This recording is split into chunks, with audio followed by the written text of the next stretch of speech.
প্রাকৃতিক দৃশ্যগুলো মনে হয় গ্রামে উস্কে পড়ছে।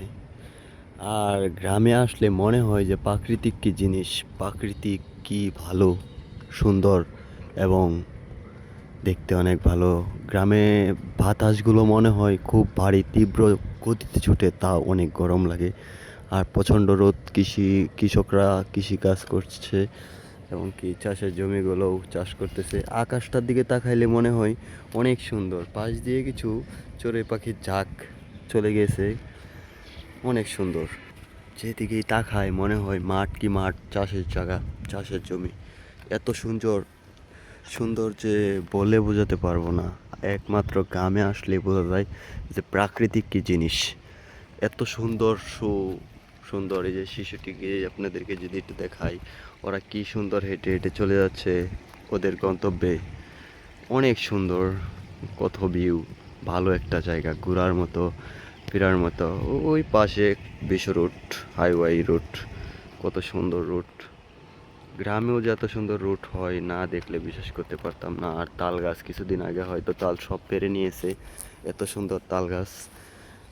অনেক, এই কিছু কৃষক আছে তারা বসে বসে রেস্ট নিচ্ছে, আবার হয়তো তাদের কাজে ফিরে যাবে কিছুক্ষণ পর, তাই রেস্ট নিচ্ছে।